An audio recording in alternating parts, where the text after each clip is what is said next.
Bismillahirrahmanirrahim. Alhamdulillah, semua Alhamdulillah.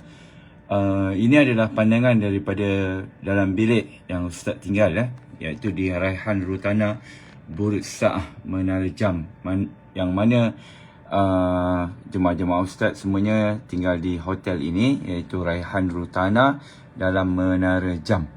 Jadi di hadapan sana tu nampak tiang yang tak siap lagi, tiang yang tak siap lagi. Itu adalah Masjidul Haram. Masjidul Haram, yang mana kelebihan bersalat dalam Masjidul Haram ni kita semua tahu, satu salat kita menyamai 100,000 berbanding dengan tempat-tempat yang lain. Dan Ustaz nak belanja satu pemandangan yang indah. Ini daripada Masjidul Haram ni. Cuba tuan-tuan lihat, nampak tak satu bukit dari sini yang bukitnya agak terbonjol sikit. Tu bukit tu. Nampak tak yang tu? Itu adalah Jabal Nur. Jabal Nur. Jaraknya Jabal Nur daripada Jabal Nur ke Masjidul Haram ni lebih kurang dalam 6 km. Jabal Nur itulah di sana terdapatnya satu gua yang disebut sebagai Gua Hira. Tempat turunnya wahyu pertama Allah kepada Rasulullah SAW. Di dalam Gua Hira itu, di atas Jabal Nur itu. Selama lebih kurang 6 bulan. Baginda Nabi SAW berulang alik daripada kota Mekah ni, daripada kota Mekah ini ke Jabal Nur itu. Ulang alik daripada situ, ini ke sini, dari sini ke situ. Selama 6 bulan, setiap pagi Nabi keluar dari rumah, Nabi pergi ke Jabal Nur, mendaki Jabal Nur itu setinggi lebih kurang 200 meter. Agak curam bukitnya, agak curam, perlukan kekuatan mental jugalah. Badan apa semua kena pakai kasut sebab dia banyak batu-batu licin. Jadi Nabi ni, baginda Rasulullah mendaki Jabal Nur ini setiap hari selama 6 bulan. Maka pada satu hari, baginda Rasulullah di malamnya, baginda telah bermimpi melihat satu cahaya yang terang. Satu cahaya yang terang di waktu fajar. Maka keesokan harinya Nabi seperti biasa, Nabi tak fikir apa pun. Nabi mendaki Jabal Nur, dan sewaktu Nabi duduk dalam Gua Hira tu, Gua Hira tu adalah di atas puncak Jabal Nur, dan dia menghadap ke arah Kaabah ni, Gua Hira tu. Jadi ketika Nabi duduk di situ, tiba-tiba ada satu lembaga datang peluk Nabi dengan erat. Sambil itu menyuruh Nabi membaca, Iqra ya Muhammad, Iqra ya Muhammad, Iqra ya Muhammad, sebanyak 3 kali. Nabi menggelengkan kepalanya. Nabi kata, aku tak tahu baca. Aku tak tahu baca. Dan selepas itu, lembaga ini terus membaca ayat yang pertama sekali, merupakan wahyu yang pertama diturunkan kepada Rasulullah. Bismillahirrahmanirrahim. Iqra bismi rabbikal ladzi khalaq, khalaqal insana min 'alaq. Iqra wa rabbukal akramul ladzi 'allama bil qalam, 'allamal insana ma lam ya'lam. Bacalah wahai Muhammad, bacalah wahai Muhammad, bacalah dengan nama Tuhan kamu yang telah menciptakan, yang telah mencipta manusia daripada segumpal darah yang beku, yang mengajar manusia apa yang manusia tidak mengetahui. Dan selepas itu Jibril menghilangkan dirinya, dan Nabi menggigil ketakutan, tuan-tuan. Nabi menggigil ketakutan. Lalu Nabi cepat-cepat turun daripada Jabal Nur tu. Nabi turun daripada Jabal Nur tu, Nabi terus balik ke rumahnya, dan kemudiannya meminta kepada Sayyidatina Khadijah, isterinya, agar menyelimutkan Nabi.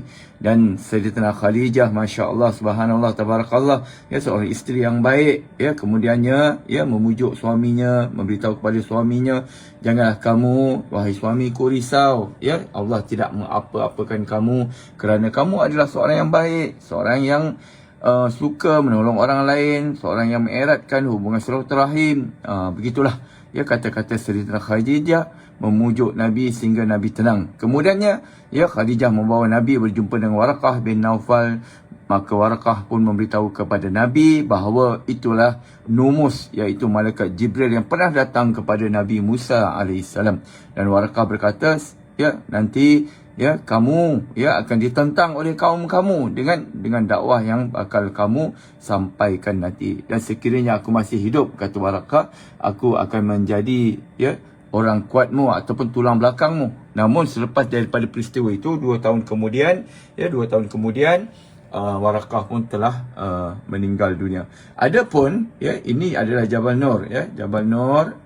Okey, ini Jabal Nur. Nampak ni? InsyaAllah malam ni Ustaz bersama dengan jemaah-jemaah Ustaz, ya, Ustaz akan bawa diorang untuk mendaki Jabal Nur ini. Ya, pendakian makan masa lebih kurang 1 jam. Ya, kenderaan yang kita naik pergi sana lebih kurang satu orang dalam 30 rial. Okey, ini pula bukit. Ya, nampak bukit ni? Ini adalah Bukit Ajiat. Ya, Bukit Ajiat ini. Ya, ini adalah Bukit Ajiat. Bukit Ajiat ini yang mana menjadi tempat baginda Rasulullah SAW mengembala kambing. Di sinilah, di Bukit Ajiat ini.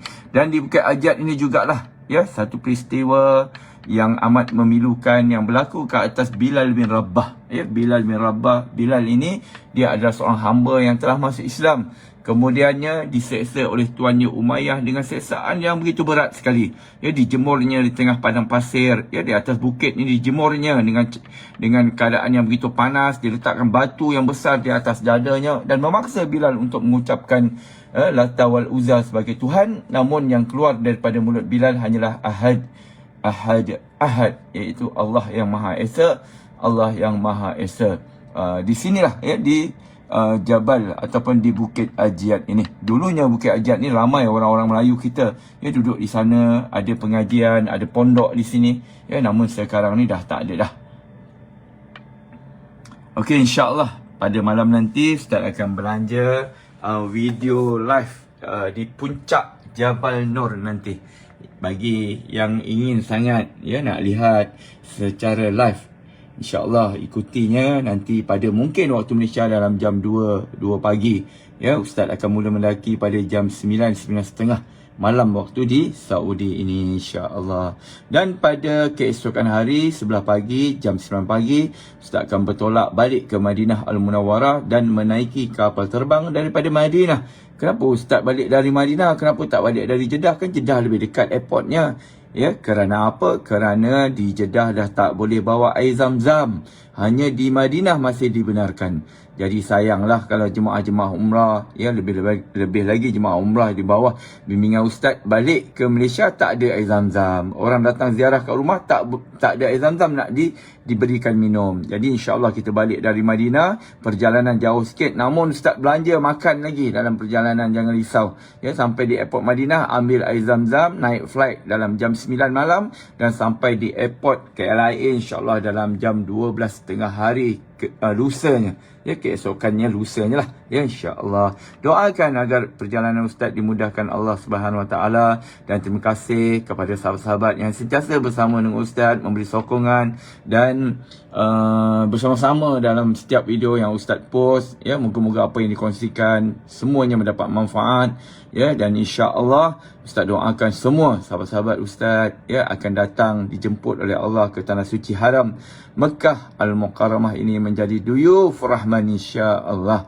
Ya, tidak ada mustahil di sisi Allah. Banyakkan doa, banyakkan minta kepada Allah. Allahu Ghani, Allah yang Maha Kaya, wal Mughni, yang Maha Kaya. Kita sahaja yang fakir meminta, miskin meminta. Jadi ubah diri kita, banyakkan meminta, banyakkan mengharap hanya kepada Allah Subhanahu Wa Taala sahaja. Ya, jangan mengadu masalah kita kepada manusia, tapi mengadulah kepada Allah. Baginda Rasulullah, tuan-tuan, adalah seorang yang tenang jiwanya. Ya, seorang yang tidak pernah mengadu masalahnya kepada manusia. Ya, Rasulullah kalau ada masalah, baginda akan mengadu kepada Allah. Sahabat-sahabat yang selalu mengadu masalah mereka kepada baginda Nabi SAW.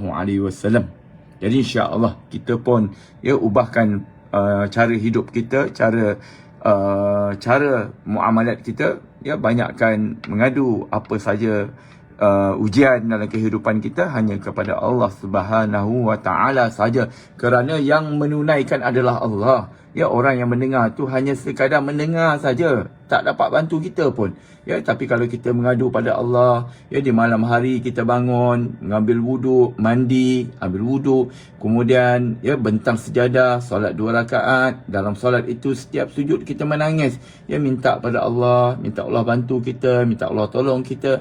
Percayalah Allah itu, ya, sifatnya adalah mujib, ya, sifatnya adalah latif, sifatnya adalah rahim, yang Maha mengasihani, yang Maha Maha lemah lembut dengan hamba-hambanya. Ya, insya-Allah Allah bantu kita. Percayalah Allah bantu kita. Allah sayang kita tuan-tuan. Yes. Allah sayang kita insya-Allah. Jadi sekadar di sini dahulu, Ustaz nak bersiap. Sebentar lagi azan maghrib akan berkeudara. Jadi insya-Allah sahabat-sahabat semua kita jumpa lagi insya-Allah.